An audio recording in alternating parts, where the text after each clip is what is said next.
Defending a nation is a monumental task, demanding immense power and carrying with it an enormous responsibility.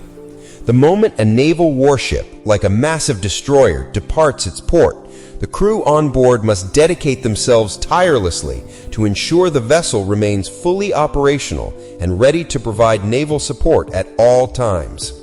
This life requires U.S. Navy sailors to be active for the majority of the day, yet there are brief, invaluable moments when they are relieved of their duties and given a chance to catch their breath. It is during this crucial spare time that we discover how these sailors truly let off steam. It is a well-known fact that being a U.S. Navy sailor is not an easy occupation. It demands long periods of isolation at sea, far away from loved ones. As part of their initial training, these sailors are made to understand the inherent hazards, exposure to severe weather, the risks of drowning, and the constant dangers associated with shipwrecks and life aboard a military vessel. This preparation is essential for avoiding and mitigating occupational hazards. Living on a warship is far from comfortable. The living quarters are typically small and offer little to no privacy for the crew. Generally, a sailor works a cycle of 4 hours on duty, followed by 8 hours of rest. However, depending on their department and immediate responsibilities, a sailor may frequently work more hours than usual, often exceeding the standard 40-hour work week while deployed at sea. To prevent a sailor from becoming utterly exhausted while on duty, the U.S. Navy employs a rotation system, moving sailors between departments to ensure they always remain battle-ready.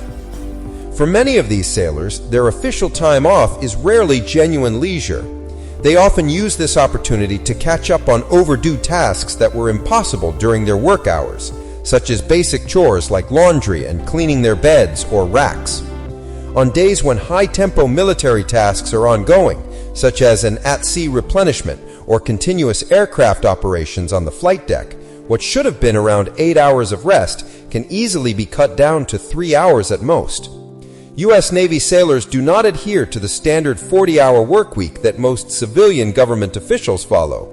For them, the work cycle is continuous and often starts on the day their ship is deployed, repeating until the day they return to port. This means crew members do not have traditional weekends off, including Sundays, which is perhaps why some sailors lose track of time. A new day often feels almost identical to the previous one. Over the years, the U.S. Navy has made significant efforts to ensure its sailors can achieve some level of comfort while risking their lives at sea. This is why some massive aircraft carriers are equipped with amenities like Starbucks outlets. In a work environment where alcohol is prohibited, a cup of hot, steaming coffee becomes the next best option for washing tensions away. A popular and enviable way U.S. Navy sailors let off steam during their time at sea is through what are called steel beach picnics. Pictures and videos from this event have sparked fascination even among sailors and civilians on land. During a steel beach picnic, the thousands of sailors living and working aboard an aircraft carrier come out onto the ship's massive deck to socialize and enjoy themselves. While today it is a recreational event, this naval tradition was historically conceived by the British Navy as all hands to bathe. Back then, British naval warships were made of wood, offering little provision for crew hygiene, necessitating a collective bath in the open sea. Now, with sufficient provisions on modern vessels, jumping into the ocean has become a purely fun activity for sailors, even though it carries a risk. To reduce the possibility of injury, aircraft carriers, whose decks are typically 60 feet above sea level, will lower their hangar bay elevators to half that height, allowing sailors to jump off the ship from a height of 30 feet. These picnics not only serve to boost the crew's morale, but also supply the sailors with some much-needed vitamin D. Some sailors are confined below deck for months, making the steel beach picnic their only time under the sun. The deck, which is usually 4 to 5 acres of landing space, becomes crowded when everyone aboard the ship comes out to play and mingle. Various games such as card games, checkers, football, volleyball, and jump ropes are just a few of the activities enjoyed by the sailors on deck. Others settle for reading a book or sunbathing. And what is a picnic without food and drink? The head kitchen staff decides which special food is to be prepared and served on the deck. Coolers of ice-cold, non-alcoholic beverages are also made available for the sailors to properly cool off. This is how steel beach picnics unfold on aircraft carriers. However, it is quite different on submarines. The surface of a submarine is much smaller and also curved in comparison to the deck of an aircraft carrier.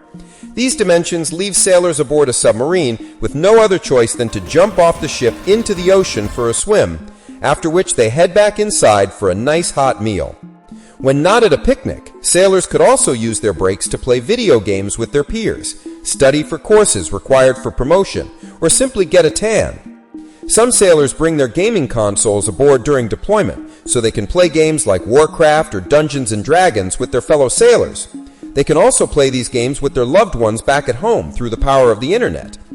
Other traditional games like checkers, dominoes, chess, and card games are frequently spotted among U.S. sailors. Crew members also use their off time to explore other personal hobbies. Sailors could enjoy writing, reading, singing, and dancing. Sometime in the mid-1800s, an association known as the American Seamen's Friends Society was created with the goal of providing sailors with books and simultaneously boosting their morale and social skills. Music has also proven to be a great way for crew members to pass time on ships.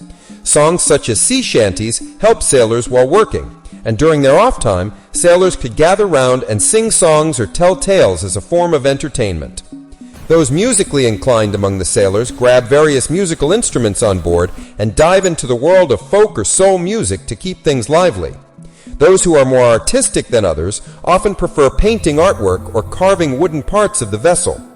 Painters among the sailors make use of whatever they can find on deck as their art resources, with the outcomes depending on their skills and how well they can manage the limited resources available. All U.S. Navy sailors are entitled to taking leave, earning a total of 30 paid vacation days each year.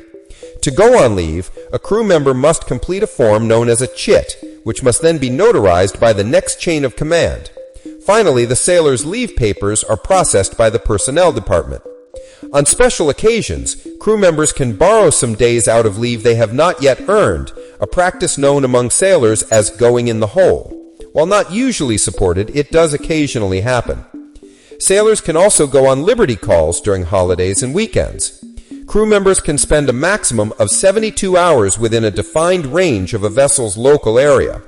A sailor can explore, but must be able to return to the ship if called aboard immediately. Some warships set their local area to be a 50-mile range, while others can go as high as 400 miles. Navy sailors are not allowed to take both leave and liberty calls at the same time. Cinderella liberty demands that sailors return to their vessels at a strictly stipulated time.